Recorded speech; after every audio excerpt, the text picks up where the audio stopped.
शापित चुड़ैल। आज से कुछ साल पहले रीटा अपनी मां के साथ असम में रहती थी। रीटा की मां को काले जादू में महारत हासिल थी। उसकी मां लोगों पर काला जादू करती और ज्यादातर मार भी डाला करती।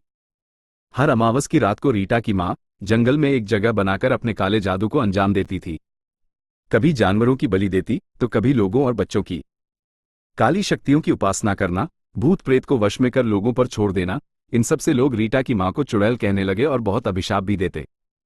एक दिन रीटा ने अपना घर छोड़ दिया और कुछ दिन बाद अपने पसंद के लड़के से शादी कर ली।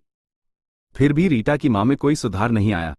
अपनी काली शक्तियों के दम पर रीटा की मां ने सारी हदें पार कर दी और वो दुनिया पर राज करना चाहती थी। इसके लिए वो कई और मासूम लोगों और बच्चों की बलि देने लगी।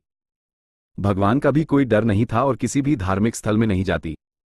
कोई भी रीटा की मां से संपर्क नहीं रखता और वो बिल्कुल अकेली पड़ गई। कई सालों तक रीटा की मां अपनी काली शक्तियों को लोगों पर आजमाती रही। वो बेलगाम होकर काले जादू से जो चाहती हासिल करती। लेकिन बुराई का अंत एक दिन हो ही जाता है। रीटा की मां शायद भगवान के न्याय और कर्मों के फल का मतलब भूल चुकी थी। रीटा की मां अचानक बहुत बीमार हो गई। उसे लकवा मार गया। इस बार उसका काला जादू भी नाकाम रहा और उसका ख्याल रखने वाला भी कोई नहीं था। डॉक्टर के इलाज शुरू करने से पहले ही उसका हाल और भी खराब हो गया। जितनी भी आत्माएं और भूत प्रेत को उसने अपने वश में किया था, वह सारी काली शक्तियां उस पर ही भारी पड़ गई। जितने भी मासूम लोगों और बच्चों की बलि उसने दी थी, उन सब की आत्मा अब रीटा की मां के शरीर को नोचने लगी थी। धीरे धीरे उसके शरीर में कीड़े पड़ गए। ऐसी औरतें जो खुद काला जादू करती हैं, उनकी छवि एक शापित चुड़ैल जैसी हो जाती है। उनका अंत में रीटा की मां जैसा ही हाल होता है।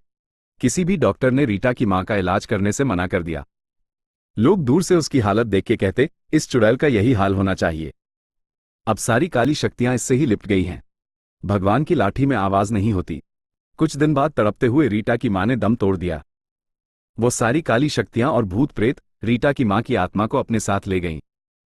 ब्रह्मांड में सारी अच्छी बुरी शक्तियां घूमती हैं।